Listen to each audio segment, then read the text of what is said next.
Hello दोस्तों, मेरे YouTube channel पे आपका बहुत बहुत स्वागत है। आज हम सुनेंगे एक इमोशनल कहानी।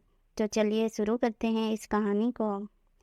तुम्हें कितनी बार बताया है मेरे तैयार होने से पहले मेरा नाश्ता तैयार हो जाना चाहिए। शादी के 25 सालों बाद भी मुझे क्यों बार बार एक ही बात बतानी पड़ती है। लता, तुम्हें क्या है? तुम तो आराम से घर पर रहोगी, मुझे काम पर जाना पड़ता है। तुम हो कि हमेशा बेवकूफ़ों जैसी हरकत करती हो। अगर तुम ये जानबूझकर करती हो तो याद रखना, मुझसे बुरा कोई नहीं होगा। आज भी प्रशांत का पारा चढ़ा हुआ था। इन कटु शब्दों में अपना गुस्सा उतारते हुए गीला तौलिया कुर्सी पर फेंकते हुए प्रशांत गुस्से से लता की तरफ देखने लगा। लता के लिए प्रशांत का ये बेवजह का गुस्सा कोई नई बात नहीं थी। वो महीने में 3-4 बार ऐसे ही लता पर बरस पड़ता था। पहले पहले लता उसका विरोध किया करती थी, लेकिन जब कोई सालों तक प्रशांत में कोई बदलाव नहीं दिखा तो लता ने खुद को ही बदल दिया। अब प्रशांत के कुछ भी कहने से लता को कोई फर्क नहीं पड़ता था। प्रशांत की हर बात वो चुपचाप सिर नीचे झुकाए सुन लेते थी। शादी के पहले 5 साल तक लता ने पूरी कोशिश की थी कि प्रशांत को बदला जाए, लेकिन फालतू का गुस्सा करना और बाद में लता को भला बुरा कहना ये मानो जैसे उसकी आदत बन गई थी। कोई भी वाद विवाद होता तो प्रशांत सीधा लता को बोल देता, अगर मैं तुम्हें अच्छा नहीं लगता तो क्यों नहीं चली जाती अपने मायके, क्यों रहती हो मेरे साथ। इतना सब कुछ होने के बावजूद लता प्रशांत के साथ रहती थी, क्योंकि उसे अपनी बेटी की फिक्र थी। और वो जाती भी तो कहाँ, अपने बूढ़े हो चुके माँ बाप को इस उम्र में परेशान करना वो नहीं चाहती थी। समाज और लोग क्या कहेंगे ये भी तो उसे देखना था। वो इतनी पढ़ी लिखी भी तो नहीं थी कि खुद जाकर कोई नौकरी कर सके और अपना और अपनी बेटी का पालन पोषण कर सके। लता को अब अपनी फिक्र नहीं थी, उसको फिक्र थी तो अपनी शादी लायक हो रही बेटी की। लता नहीं चाहती थी कि पति पत्नी के झगड़े की वजह से काव्या डिस्टर्ब हो। काव्या की पढ़ाई पूरी हो चुकी थी, उसके लिए अब शादी के रिश्ते आने लगे थे। कई रिश्तों को काव्या ठुकरा चुकी थी। 2-3 महीने बाद एक अच्छा रिश्ता आया।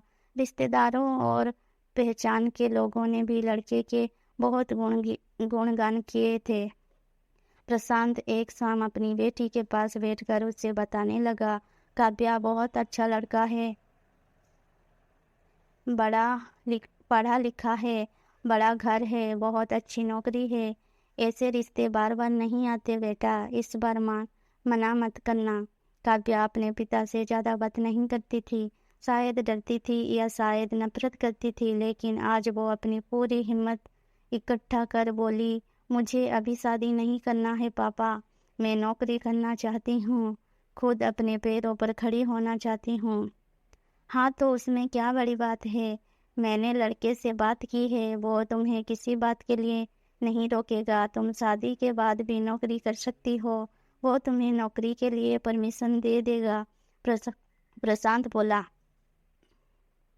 मेरा नौकरी करना या ना करना उसकी परमिशन पर क्यों डिपेंड रहेगा पापा? काव्या ने पूछा। मैं कह रहा हूँ ना, तुम्हें किसी भी चीज़ की कमी नहीं होगी वहाँ। ऐसे रिश्ते बार बार नहीं आते, इसे ठुकरा मत, बहुत खुश रहोगी तुम वहाँ। प्रशांत बोला, पापा क्या मैं उतनी ही खुश रहूँगी जितनी मम्मी इस घर में खुश है?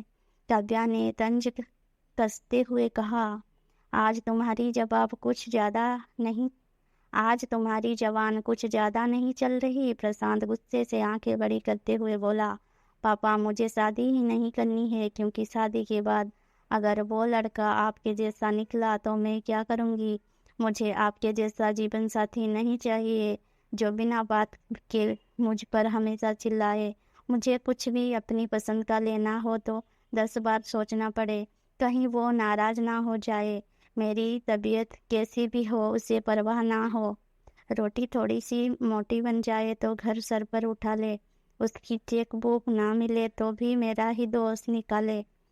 और हर छोटी मोटी बात पर मुझे मायके जाने के लिए कहे। काव्या ने अपना दिल खाली करते हुए पापा से सब कुछ कह दिया। प्रशांत का गुस्सा सातवें आसमान पर था, लेकिन उसके मुंह से एक भी शब्द नहीं फूट रहा था। वो काव्या की बातें सुन रहा था। काव्या उतना ही बोलकर चुप नहीं हुई। आज पहली बार वो अपने पापा के सामने इतना कुछ बोल रही थी। पापा, आपने माँ के साथ हमेशा गलत व्यवहार किया है। आप अपने ऑफिस का गुस्सा बिना सोचे समझे माँ पर उतार देते हैं। कभी इस बात की परवाह भी नहीं करते कि उन्हें कैसा लगता होगा।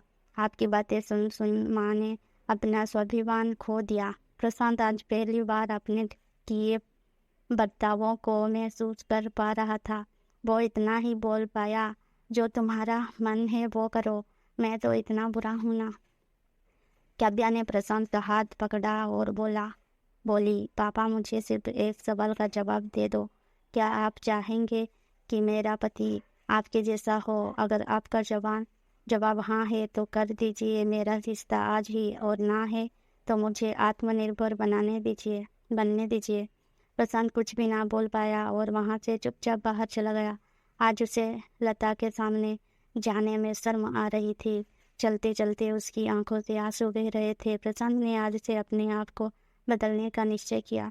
अगले दिन से लता ने अपने पति में काफी बदलाव देखा। वो सोचने लगी कि जो हिम्मत काव्या ने दिखाई है, वो हिम्मत अगर मैं पहले ही दिखा देती तो शायद आज परिस्थिति कुछ और होती।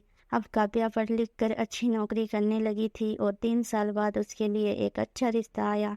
और उसकी विदाई पर प्रशांत बोला, बेटा, तू हमेशा खुश रहेगी, क्योंकि तेरा पति तेरे पापा जैसा नहीं है। प्रशांत की ये बात सुनकर लता और काव्या की आंखों से आंसू बहने लगे। दोस्तों, हमारे समाज में औरतों को भले ही देवी का दर्जा दिया जाता है, लेकिन वो स्वतंत्रता नहीं दी जाती जो उन्हें देनी चाहिए।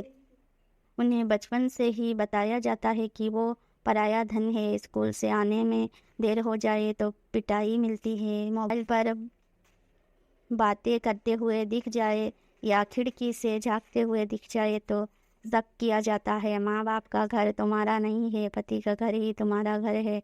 जीवन भर ये बातें बता कर उन्हें ससुराल भेज दिया जाता है, और एक दिन किसी छोटे मोटे झगड़े में ससुराल वालों से उन्हें सुनना पड़ता है कि इस घर को छोड़ दो और मायके चली जाओ। अब आप ही बताओ दोस्तों, ऐसी स्त्रियों का सच्चा घर कौन सा? आखिरकार वो किस घर को अपना कहें? हमेशा की तरह